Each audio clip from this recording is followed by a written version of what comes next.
Hi everyone, welcome to today's webinar. My name is McKay Allen. I'm the Vice President of Marketing at Conversa. We're glad you're here today. Thanks for taking the time out of your schedule to join us.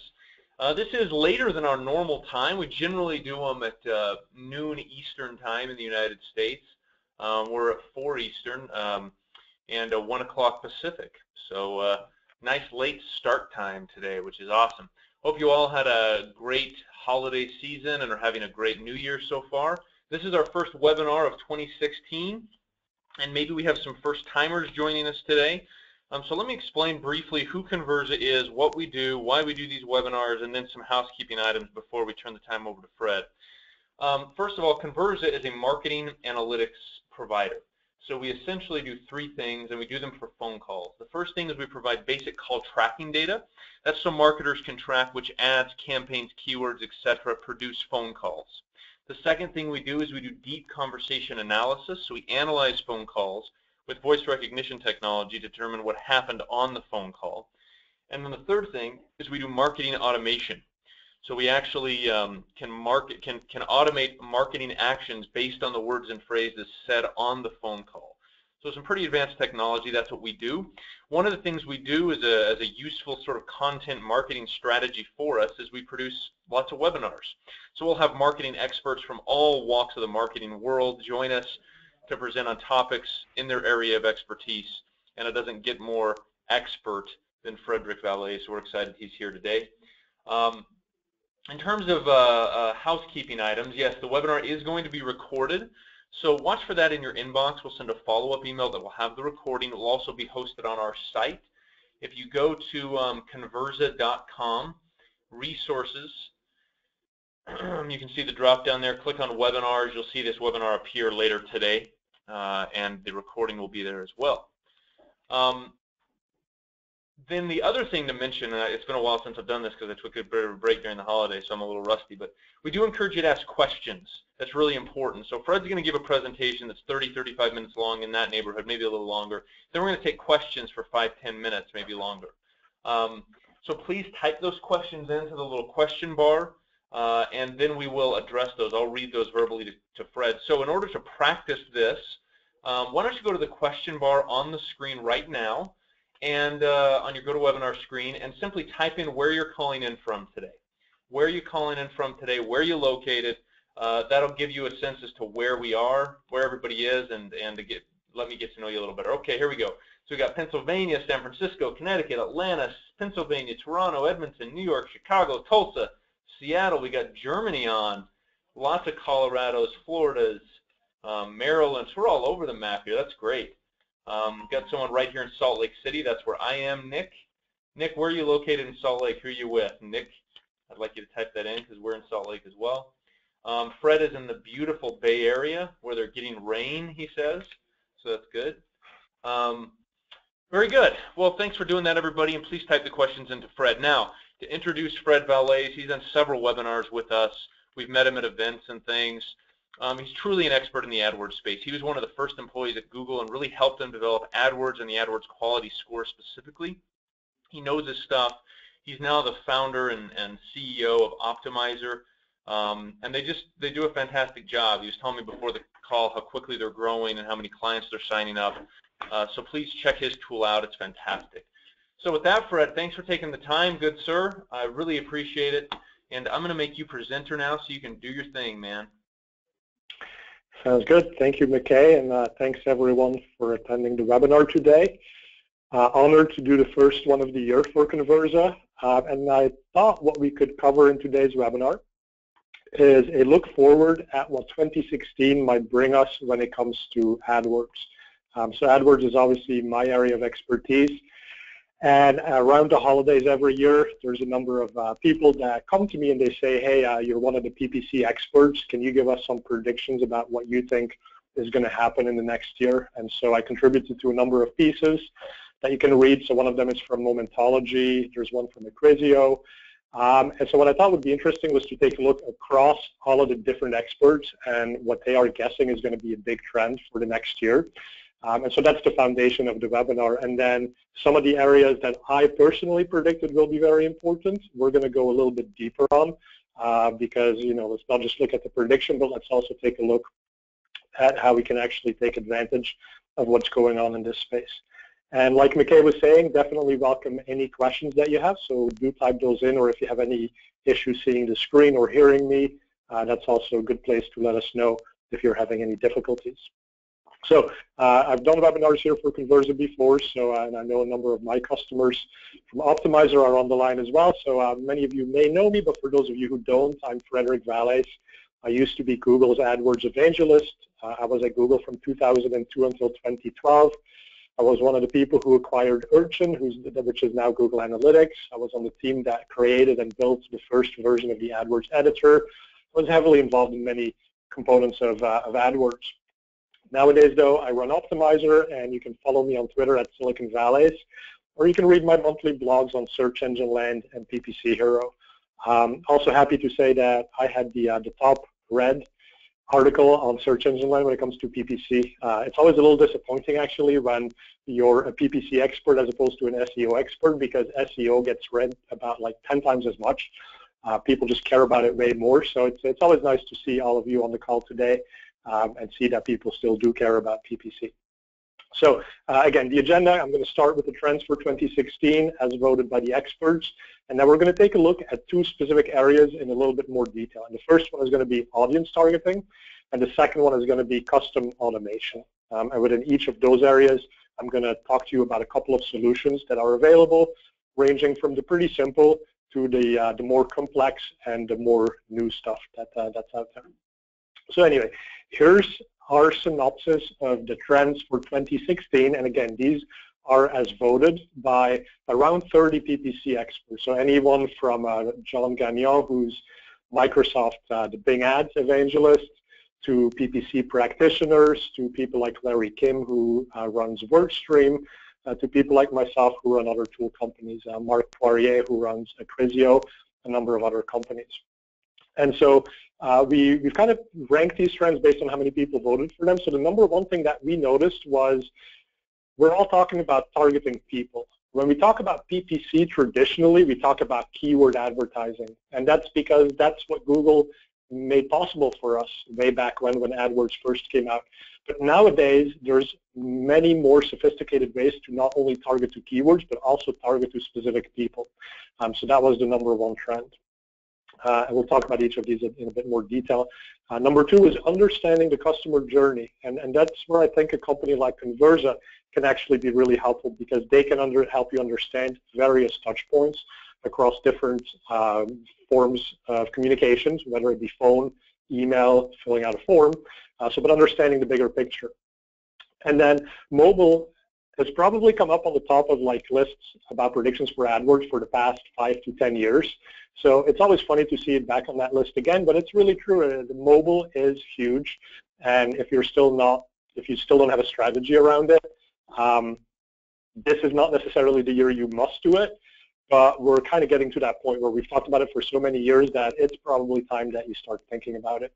And then leveraging custom automation, we'll talk much more about that in detail. Leveraging new technology, so this is anything from how people search to how marketers like ourselves can leverage technology to do more things with the data that we're collecting. And then finally, we also wanted to talk briefly about the rise of social and video advertising. That was a trend that a number of people pointed at. So I'm actually skipping the first trend, which is to focus on people, focus on customers, because I'm going to go much more in depth on that one. But the number two trend here is understand the customer journey. And so really the point that the experts were making here is, when it comes to PPC advertising, for a long time we've always thought about how much money do we spend on AdWords and how many results do we get out of AdWords. And that gives you your cost per acquisition, it gives you your return on ad spend, and these are great numbers to focus on to help steer your PPC campaigns. But ultimately, there's a whole bunch of stuff that happens between the click on the ad and the user converting. And the more that you can understand what happens in between during that customer journey, the better you're going to be equipped to really start honing your campaigns, your messaging, to talk to people. And so it kind of falls back even on the main theme for 2016, which is, if you understand your customer's journey, you can actually communicate with them in a more sensible way, something that's more relevant to those customers.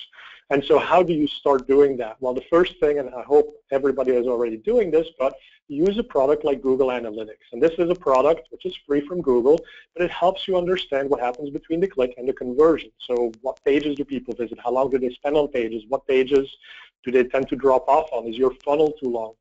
Very basic questions get answered, and then you can make improvements. And of course, if you can make an improvement where your funnel becomes 20% more efficient at converting clicks to customers, then all of a sudden that's 20% more that you can bid on your clicks on AdWords, and it means your position is going to go up, and you can steal market share from your competitors. And so one of the sub-themes that the experts were pointing to was track micro conversions. And I've done full presentations kind of on that topic of analytics and micro conversions, but a micro conversion is simply a conversion that is not the ultimate goal. But so if your goal is to sell something or to get, well, most people want to sell something, right? Even if it's through lead gen, the ultimate goal is to sell. While that micro conversion could be somebody signing up for a newsletter, somebody following you on Twitter, somebody downloading a white paper. So these are kind of intermediate steps that will eventually hopefully lead up to what we call the macro conversion, the thing that you actually want your users, your visitors to do. And the more you understand these touch points, the more that you can actually start figuring out how you contribute, how you measure the value of each of these things as part of the overall conversion funnel. And so that kind of leads into that second point that the experts were making, which is have a strategy for measuring cross-device activity. Right, so cross-device in this case really means a user typically does a few searches on a mobile device, on their cell phone, and then they might continue doing those searches for that same thing they're thinking about on a desktop computer. So I don't know how you all behave, but one of the first things I do and one of the last things I do is I'm sitting in bed and I'm doing searches. Right, I'm reading about stuff and I'm being reminded about things that I wanted to buy or projects that I wanted to do. So I do a few searches on my mobile device, and then eventually, once I'm much further along that funnel, perhaps I go onto my desktop computer or my laptop here, and I kind of finish up that research. So understand how people move between the different devices, and then also count in offline conversions. And so Google has done a number of things in 2015, which I think they're going to continue to do into the next couple of years. But that's measuring how many people go into a store, and so they can measure that off of the GPS signal of Android phones. They can actually, and so there's a very cool feature nowadays on Google Local. So if you go to Google Maps and you look up, say, a restaurant, it'll actually tell you what the busiest times of the day are for each day of the week. And so when I need to go to this one place I know always has a long line, I can actually go on Google and understand, okay, it's going to be much more efficient for me to go in at 2 p.m. rather than at noon to pick up my sandwich. But the nice thing is that for us as advertisers, that same level of data actually feeds back into AdWords. So AdWords can estimate how many offline conversions are happening, and it builds a better picture about the full customer journey that you can then leverage in your strategies. Now, the next trend here is mobile first. And again, mobile has been talked about to death for many, many years.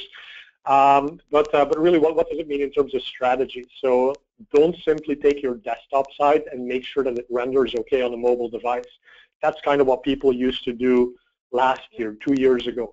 Nowadays, it's much more about putting mobile first because, in fact, there are more mobile searches happening on Google than desktop searches. That's a statistic that Google released, I think it was in April of last year. So knowing that more of your activity is going to come on mobile devices, it makes sense to prioritize the mobile device design first. And then eventually that can translate into a good desktop experience.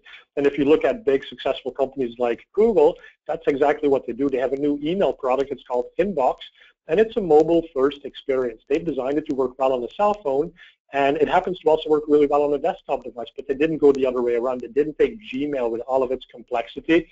So, I mean, obviously Gmail works on a mobile device, there's an app for it, but for Inbox, they kind of stepped back and they said, well, the world has changed, the way people use technology has changed. Let's redesign something from the ground up.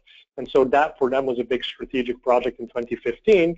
And for many of us, it could be something we look at for our own businesses or for the clients that we work with in terms of how to redesign for a mobile-first world. The next thing then, of course, is new technology. So mobile being one of these old new technologies, what are the new technologies that are going to change what we need to do? Now, in my house, I have one of these Amazon Alexa, Amazon Echo devices. And these are really cool because I can literally walk into the house and I can say, Alexa, turn on my living room lights. And she goes and interacts with my home automation and turns on those lights. I can tell Alexa to put something on my shopping list, or I can ask questions about stuff to do. Now, that's not that new and revolutionary if you think about Siri and Google Now and people talking to their phones and using voice command to do searches. But what is revolutionary about Alexa is that you don't need to pull anything out of your pocket. Your phone probably sitting in your pocket, right? So now you can actually just walk into a room and issue a voice command, and that device will hear you. It's a little bit the same with smartwatches. A smartwatch means that you can just lift your wrist to your face and issue a command, and your phone, sorry, the watch understands what you're asking, and then will give you the answer. And so as these new models of behavior come out, how do you leverage that for your business? So this is still very nascent, still very new, but as it becomes more and more popular, how do you jump on top of those types of behaviors? Another one that really comes to mind in terms of new technology is the Facebook Messenger. So that now has artificial intelligence built in, and you will actually be able to order an Uber car through your Messenger app.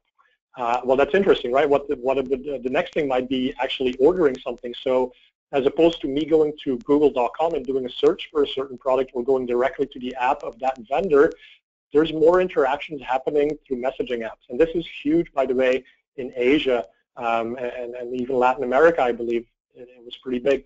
And in the US, it's not that big because text messaging is really cheap, so people haven't really relied on apps to do these types of things.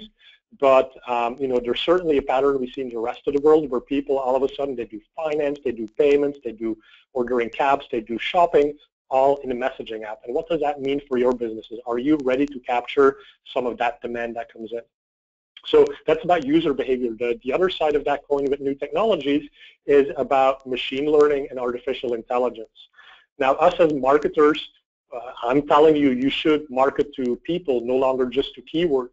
Well, that's actually kind of complicated, right? Now, all of a sudden, I'm not thinking about buying thousands of keywords, but I'm thinking about buying thousands of keywords and then doing different things for the thousands of users that might be searching for those various keywords. So now all of these permutations, I'm looking at millions of different possibilities.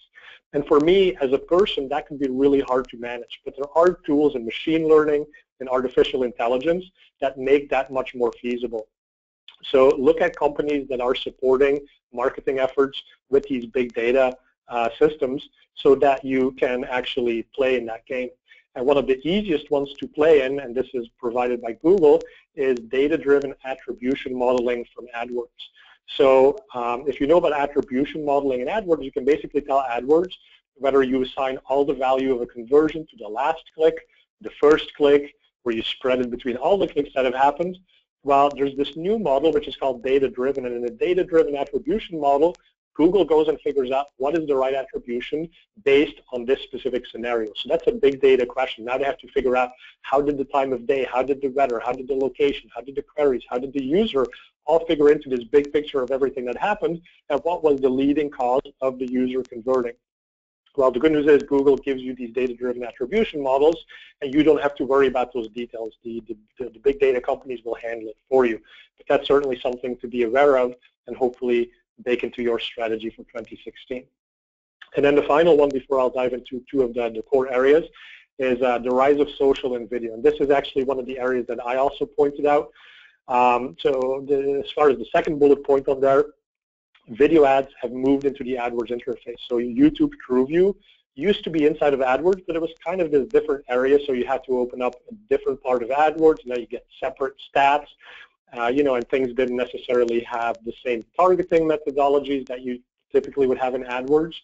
And so it was this whole different beast, and a lot of people wouldn't necessarily manage it because you had to learn this whole new system. Now, TrueView and YouTube has really moved into the core set of AdWords functionality. So you can have you can have ad groups, campaigns, the way that you normally would have. And so I believe that's kind of a leading indicator to me that Google's probably going to be doing much more with video ads. The other signs that I see is shopping ads, which have been growing tremendously in the past year. They now show up on YouTube. So there's a lot of YouTube videos with product demos. while those product demos can now show shopping ads from people's merchant feeds. So if you're selling a product, you could actually have an ad running on top of a YouTube video that's a demo of that product. So great way to sell more stuff. And these clicks, they tend to be pretty cheap compared to clicks that you would get on a straight up keyword buy on the Google search engine. So all of these things tell me that Google probably has a few things up their sleeve when it comes to video advertising that's going to make that a much more appealing and easy to use area in 2016. And then social networks, while I'm really talking about PPC, and PPC does apply to social network advertising as well. It could be on Facebook, could be on Twitter, but they've really led the way in terms of audience targeting. And so now that audience targeting is available inside of AdWords, let's not forget about the pioneers that sort of led in this space, the Facebooks and the Twitters. And so do leverage their custom audience targeting because you can see some really great results. So that's it for the main trends. So now let me jump into what was the #1 trend as voted by the experts, and you can see some of the names right there on the bottom of the slide. And this is one of the ones that I voted for myself as well. But basically it says we need to start putting customers first. We're no longer just thinking about targeting keywords, but we're thinking about targeting audiences. So what does that mean? Audience targeting means we can improve targeting. So rather than just targeting to a keyword, now it's a keyword to a person, and that makes for a better user experience. If you have a better user experience, you typically get better conversion rates, right? There's less waste in the system. Think about the old days of advertising when you would just blanket as many people as possible with your message, but you got really lousy results because the message was not relevant to people. Then when keywords came along, all of a sudden the message was relevant because at least the message was about what I was searching for at that moment in time. But now you can take it one level further. You can say not only is that person looking for this keyword, but I know something about that user. I know how far along the funnel they are. I know how many searches they've done. So based on that, I can vary up my messaging, and I can actually answer the concerns that that user may have at this moment in time of the customer journey. That's about showing the right message to the right user. And now when it comes to audience targeting, Google for some years now has had the capability to do remarketing. And they had remarketing lists for search ads, RLSA for short. They do dynamic remarketing, which is great for e-commerce companies that are looking to move products. And then the new one that just came out is customer maps, and that's the one I'm going to focus on here today. But first, let's look at some of the older ones, make sure people are at least using those. So remarketing is simply about showing ads to users who've been to your website before. Again, this has been around for quite some time, but there are a few tips and things that people still don't necessarily always do the right way. So first of all, make sure you have different lists. If you don't know how to build your initial audience lists, you can leverage technology like smart lists, and this is where Google will automatically group users together based on certain signals, and then you can target to them. Now, as you build your own lists, you will have the ability to set a look-back window. So you can say someone who's been to a specific page on my site in the last 30 days goes on one audience list, and then someone who's been to this different page on my site over the last 60 days goes on this other list. Well, try to avoid duplication, so that obviously the person within the 60-day window may also be within the 30-day window. In fact, by default, they would be. So what you want to do is the 60-day window, you probably want to say that 60 to 30-day window, and the other one is 0 to 30-day window. That way you get one user in one list, and you can actually segment them in the right group and really speak to them. Now, it's not horribly wrong to duplicate the user. It just means that there is less control over what message you show them. So it's kind of like a half-baked way to do audience targeting. And then probably the most important one, and the one that I hear the most complaints about, is don't stalk users. So set frequency limits. If you don't put in frequency limits, then the risk is that a user all of a sudden sees your ads all the time, and it actually gives them a negative brand connotation because they feel like you're not respecting so certain boundaries, boundaries that people have made up in their minds, but still boundaries. And so they kind of feel annoyed that you keep showing them an ad. And then also try to remove people from the list. So once someone has actually gone and purchased, take them off of the list, or maybe even make a page on your site for if somebody complains, tell them just go and visit that page. That tells us you're no longer interested. Maybe you bought a different product, and anyone who's visited that page, we're going to exclude from that audience list. So be smart about not stalking users. Now, the second thing here with remarketing, Google then introduced RLSA, remarketing lists for search ads. And this makes it much more powerful than social media, because now you can do remarketing based on where people have been, and so what you know about these people, but also about keywords. So you can say, if someone visited a certain page on my site and they happen to be looking for one of the keywords on my keyword list, then I want to show them a certain ad, or I want to have a different bid. And in fact, these are the two options that you then have. Most people will simply use this for varying the bids. A lot of people think about increasing the bids for someone who's been to their website before, but think about the flip side as well. You could have a lower bid if you figure that somebody may not be quite as valuable. In fact, if you have a lead gen business and you only care about that first time the user signs up for a lead, you can bid down for users who've already submitted their email address. Right, so as that user perhaps comes back and has some questions about the program, try to avoid paying a lot of money for the ad, because you've already got them in the system, you're already selling to them.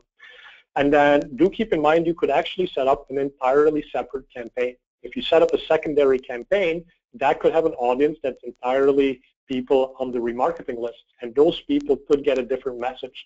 And again, based on what you know about this audience, maybe they've already put stuff in the basket, so maybe price was an issue, maybe they were waiting for a discount. Well, if you happen to have a discount running now, that would be a great audience to retarget, to say, we know you've been looking at this product before, now we have a 10% off, why don't you come back and purchase it now? Now is a great time for you to get a bargain and for us to make that sale. And then if you are trying to move product, there's dynamic remarketing. And actually, I just realized I put a horrible screenshot on here, which is not even about dynamic remarketing. But basically, dynamic remarketing knows the products that I've looked at.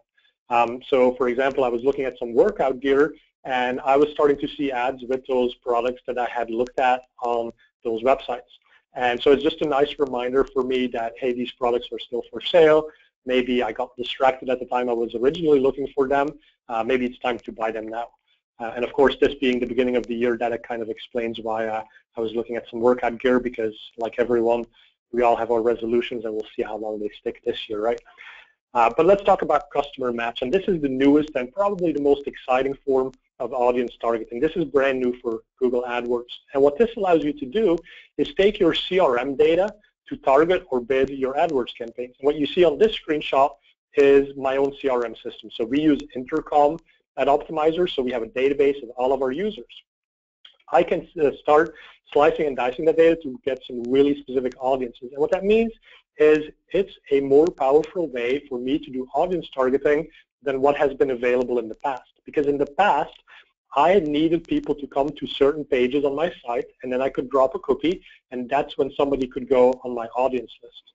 Nowadays, I can go way beyond that. Now I can say, even if that customer has never been to my site, but they somehow gave me their email address. You know, maybe they came into a physical location and they put their email address on a piece of paper, or you got their email address at a conference that you went to. You put that in your CRM, and now you can build audience lists around that. So for us as a software as a service company, I might want to build a list that says, who are my engaged users? You might ask, why would I market to engaged users? Well, we have a lot of new features all the time, and a lot of people don't know about these features. We send emails, but if I could run some ads that are not very expensive to remind my most engaged users that we have a new suite of capabilities, that would be a great way to make sure that they remain engaged with our product. And on the other side, users who are slipping away, so we can look in our CRM system and we can see these are the people who signed up, but they haven't been using our product as frequently as they used to. So maybe they're losing touch with the product. Again, this would be a great audience for us to do some marketing.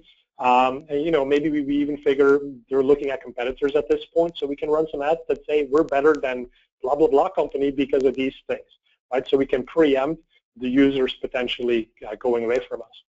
Now, if you do retail, you can do other interesting stuff. You can look at big spenders.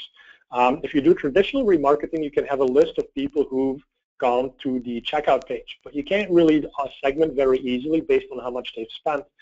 Well, if you have a database and you can look at corporate buyers, for example, say you sell t-shirts, you'd rather sell 1,000 t-shirts to a company than one t-shirt to an individual.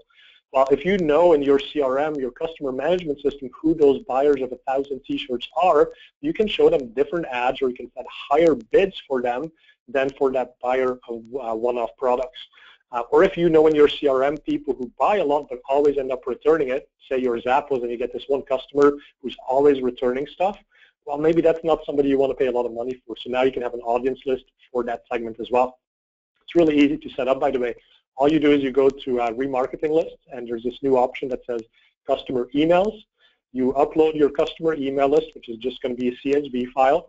You put on how long a person should be on that list, and then it gets saved, and about a day later, Google will have mapped to use those email addresses to logged in users who are using Google, and so now they can identify who that is, and they can set those different bids or those different ads for them. And then for me, the next step is to apply that list to a campaign, so I can go to an existing campaign, for example, here, competitor. So if one of my existing customers is going to look for a competitor's keyword, I know there's a very high risk of me losing that customer. So that is a time when I want to have a high bid with a message that says, here's why we are better than that specific competitor. So that's a great strategy for me to follow. Now, I did a webinar along much of the same lines here about audience targeting a few weeks ago with Hennepin Marketing, and I did want to share some of the case studies that they had. So these aren't my own, but these are from Hennepin when we co-hosted the webinar before. And this was an education client, and so basically they're trying to collect email addresses, and then they go into the sales funnel. And the goal, of course, is to get that prospective student to schedule an appointment, an interview.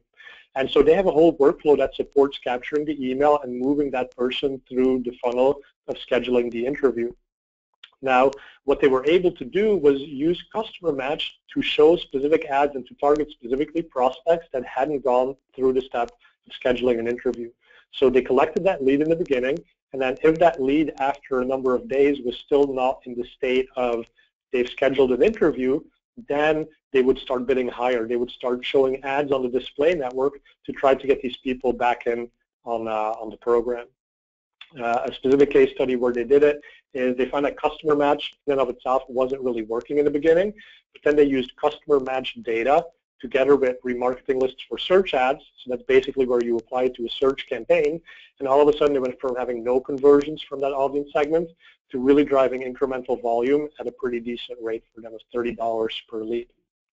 And so the key learning that Hennepin had was you have to understand what the next stage of the process is. So use these custom audiences to move people through the funnel that you want them to go through. And then build a workflow, of course, that supports it, because what it does mean is you have to have a CRM where you understand for each of the email addresses in your database what step of the funnel that customer is currently in. And then you can upload it to Google, and then you can go to town with all of these remarketing options. So the real bottom line on targeting users is make sure you build several audience lists and include some of these newer ones that you can do using CRM data. And then use this to set different bids, higher or lower, and to show the right ads to the right user. So then there's two different tactics that you can take with this data to really drive some better results. Okay, so let me talk for a few minutes about the other trend. This is actually not one that I voted for, but I've been talking about this for a long time. This is custom automation, and this is actually kind of what Optimizer was founded upon. We started writing scripts for AdWords, with the whole thinking being a script in AdWords is much more powerful than a typical tool company, because with the script you can actually tweak it to do exactly what you want, and that's the point of custom automation. So account automation means you can spend less time on well-defined repetitive tasks, and you can spend more of that time on the big strategic efforts and some of the things that humans do really well, like maybe thinking of new marketing messages. But at the same time, don't use a cookie-cutter tool, because that typically will force you to stoop to the lowest common denominator, and that means you're not going to get the best results. You're not going to get the best results for your business. If you're an agency, when you stoop to the lowest common denominator, it means it's much easier for your customer to leave you and go to someone else, because there's really nothing special to what you're doing. So if you can take automation and combine it with the secret sauce of what you do really, really well and what you understand about your business, all of a sudden that's really powerful, because now you're saving time, but you're still differentiated from everybody else in this space. And so a couple of forms of automation that you can take is use ad params, business data, AdWords scripts, or the easiest one to get started with, which is a countdown timer. So when it comes to ad params, many of you probably heard about these, but if you haven't, these allow you to insert numerical values in a piece of ad text. So if you have some values that tend to change frequently, So say that the price changes frequently, the discount changes frequently, you can put in params, and the ad text will be considered static from Google's perspective. So if the price changes, the param 1 value changes, Google doesn't have to re-review the ad. And that's a good thing, because every time an ad becomes unreviewed, it's not eligible for the search network, it's not eligible for the top of page promotion. There's a number of other things that will decrease its traffic and its exposure. So use these params when you know you have numerical values that you have to update frequently. You can use 2 of these numerical values for each ad group. Now the downside is you do have to use the ads API or an AdWords script to go and update the numerical values. So you can't just go into a nice interface like a spreadsheet and say, here's the newest price and here's the newest discount, and then run with that. You actually have to build some technology around it. And that's where ad customizers have come in. These were sort of new in 2015, and I think this is sort of building on the trend of very data-driven advertising. Shopping ads, by the way, which are driven by a merchant feed of products, is another example of data-driven advertising, where a lot of stuff is automated based on the structured data that you and your company provide. So with an ad customizer, it does exactly what the name says. It allows you to customize ads based now on data you have in a spreadsheet.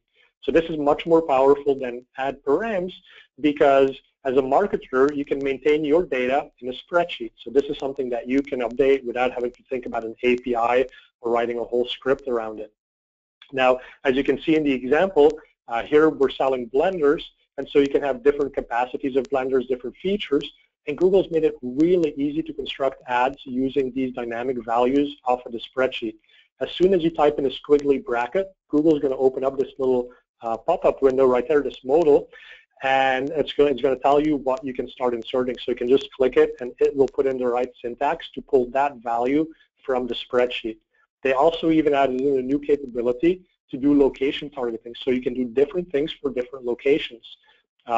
Say that you have a chain or you have multiple stores, and only one store is running a certain discount. Well, you can put that in the spreadsheet, put in what the location is, and now if the user is based around that location, then Google is going to insert that specific piece of information from your spreadsheet. So this is a really powerful way to have highly custom ads that are fed off of a spreadsheet. Now, we at Optimizer decided to take that one step further, and you can do this yourself too. You can use an AdWords script. And AdWords scripts, by the way, these are the pinnacle of custom automation. You can take a script that somebody else has built, and you can customize it to do anything you want. So we built a script that would take a spreadsheet of data and automatically generate a campaign, different ad groups, different ad texts in each of the ad groups, as well as different keywords based on a template that you could define. Now, we had people using this, and they came to us and they said, well, can we do something different if we only have one unit in stock versus multiple units in stock? The answer is yes. If you have a script, you can actually go to the code of the script and you can start tweaking it. So the underlying methodology remains exactly the same, but you can start building in different conditional things that happen based on what the situation is. So we have a script that can do a lot of this ad generation and campaign generation for you, and you could take it to the next level, and that's really what custom automation is all about. Now, I did want to leave you with an automation that's really simple and that you can set up in a few minutes yourself, and this is the countdown timer. So if you're going to be leading up to a special sale that ends in a few days, just go to your ad text box and type in squiggly bracket and then the equal sign, and then Google's going to tell you you have the option to introduce a countdown timer.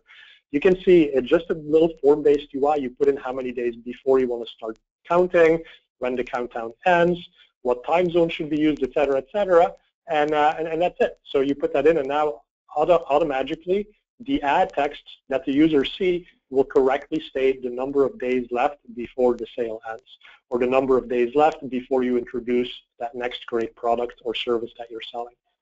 So the bottom line on automation is really you have to figure out what level you need, and then you have easy and free capabilities like what you have in AdWords, stuff like dynamic keyword insertion, countdown timers, and ad customizers. If you want that next level of control and a little bit more customization, AdWords scripts are great. If you can start enabling these in your accounts, it is going to give you a leg up and differentiate you from your competitors, but it is a little bit more effort. And then if you have massive accounts, AdWords scripts may time out. The AdWords API is the most sophisticated, system to do automation that is based on your own custom rules. But the downside is it's also the hardest to implement. It takes an engineering team to really be able to do this. And there's a fair bit of maintenance that's involved as well. So that means bringing new staffing onto your team, which is engineering members of the marketing team. And by the way, one of the things that I have found the most difficult in my last couple of years is finding good engineers who also understand AdWords. Right? A good engineer who doesn't understand what a CPC is and what an ad group is not going to be able to do as good of a job as someone who does understand that. So that's it on trends for 2016 that myself and a bunch of the other experts have seen. So with that, I would invite everyone to definitely take a look at Optimizer. We do a bunch of automation for you, and we're reasonably priced, we hope. And so that's it. If you have any questions, you can reach me at any of those two places. And I'll see right now if McKay has some questions for me. Yeah, you bet, Fred. Thanks for that. That was awesome. Let's get into questions if we can quickly. The first couple are about phone calls specifically. So do you see any trends in 2016 relating to phone calls and phone call data? Because that kind of fits into what you were talking about with mobile a little bit and some of the trends there. And that's certainly what we're seeing. As mobile increases, phone calls are increasing to businesses. Do you see the same thing? Yeah, exactly. I mean, given that more and more searches happen on mobile devices, let's not forget why the phone was invented, and that was to talk to people, right? So having that call button on there or having that tracking phone number on there certainly means that sometimes people might call. Also think about when people are on mobile devices, I mean, they're often out and about or not necessarily highly engaged in the task. They might be on their commute home. I might be walking to the office, so that's a great time for me to just speak to someone as opposed to be heads down and look at my tiny little screen and then run into the lamppost that I didn't see coming up. So yeah, I think this is going to continue growing. Yeah, I agree. Okay, let's get into some of the specifics here. All right, so Omri asks, he says, how do you use the AdWords cross-device reporting given that it doesn't see the entire path when it comes to optimizing across channels? So I think what he's saying here is obviously AdWords doesn't have total visibility, so how do you make sense of that in terms of the reporting that AdWords offers? Yeah, listen, and Omri, thanks for that question, and thanks for being a customer. So one of the things that I tend to say is I don't believe in attribution, right, which is maybe a little bit weird given that I just talked about you should do attribution. The problem, I think, is that marketers, they tend to use numbers, and they will try to make them say whatever the boss wants them to say, right? It's you use those numbers to justify the budgets that the marketing team gets. You use those numbers to make somebody happy so that you can continue doing what you're doing. The problem is with attribution, we are kind of limited to what Google gives us. So I do have high confidence that Google takes that very seriously, and those numbers are very valid, but they're incomplete, like you're saying.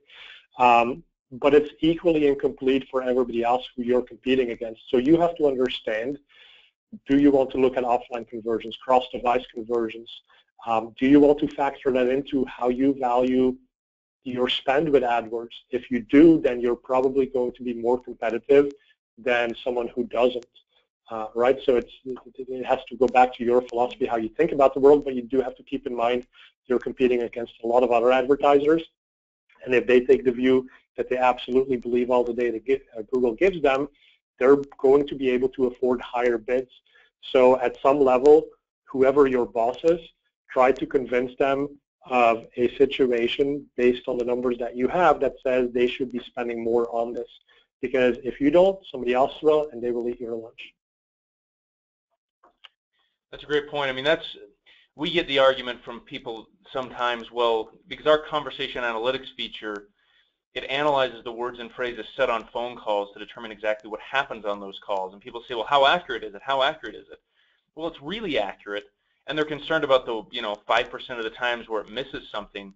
The bottom line is you're still right a lot, right? And the more data you have, the more, as you say, a convincing case you'll have to spend more money on a certain campaign or tactic or ad group. So yeah, I'm with you there. That makes a lot of sense. Okay.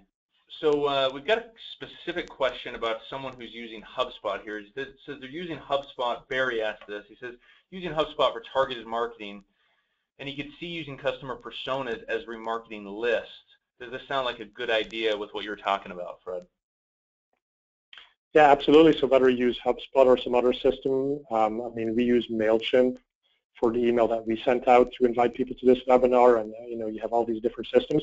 Honestly, any place where you have email addresses and you have permission from those users to market to them or to reach out to them, that's a great starting point. And then I think, of course, the more that you can have an integrated approach, so that it's not just one thing sitting in HubSpot and a different thing sitting in MailChimp, that's going to allow you to better understand that customer as a whole and do more reasonable things with them as far as it comes to marketing.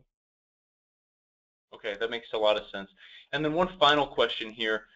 What would you say is the single most important thing we need to remember and maybe put into practice relating to AdWords as we head into 2016? What's the number one thing that we need to be paying attention to, Fred? Kind of putting you on the spot there. Yeah, no, that's fine. I'll give you my answer, and then I'll give you an answer of a smart person who I really respect, which was different than mine. So my answer is we need to remember that code and programming is the language of the future. And I think as marketers, as we see custom automation, as we see big data, like being good at math and being somewhat conversant in programming, to be able to offload some of those routine tasks that we do. At the most basic level, it means being able to talk to a developer and actually explain what you need them to build for you, right? Because like I said, there's a lot of developers who don't know PPC. We know PPC, but we need to also be able to speak the language of the developer. So I think that's a big trend that's going to help people become much more successful in this line of careers going forward next year, but many years going forward as well. Now, the other point, this was Larry Kim from WordStream, and I really respect what he said, and he said, let's not forget we're all marketers, right? We talk about bids, we talk about custom audiences, but at the end of the day, let's remember we're talking to people and we're trying to convince them to do something. We're trying to help them with the solutions that we have, and that's really about marketing. That's about messaging. That's about having the right product, the right price, the right place, right? The P's of marketing. So let's remember all of that as well, and let's see how we can bring that back to the core of what we're doing. That's great. You can't forget that in the whole, sometimes we get so bogged down in the data we forget we're actually talking to people. So that's important. Yeah. I agree. Well, Fred, thanks again. We appreciate it. We're getting still a lot of questions about the recording. The recording will be emailed back to you, everybody, and then of course you can go to conversa.com, click on resources or drag over resources, and then go to webinars underneath there, and that'll show up later today as well. So thanks for joining us, everybody. Tomorrow we have another webinar with a great agency out of Manhattan called Main Street ROI. They're going to talk about some of the just general marketing trends they're already seeing as they get into 2016. So Fred really delved into AdWords. They're going to talk about a variety of different things. So join us for that webinar as well. Yeah, Fred, thanks, man. Any final thoughts? No, thanks everyone for attending. Have a great new year. Lots of success in PPC, and I'm sure I'll see everyone again on another one of these webinars. Awesome, Fred. Thank you very much. And everybody on your screen there, you're seeing a start a free trial button for Conversa. Just challenge you to take a spin of the tool and see what it can do for you. Get your calls analyzed and see how many of your calls are converting to customers and how many you're missing and could convert to customers. So thanks again, Fred. Everybody have a wonderful afternoon. Bye-bye.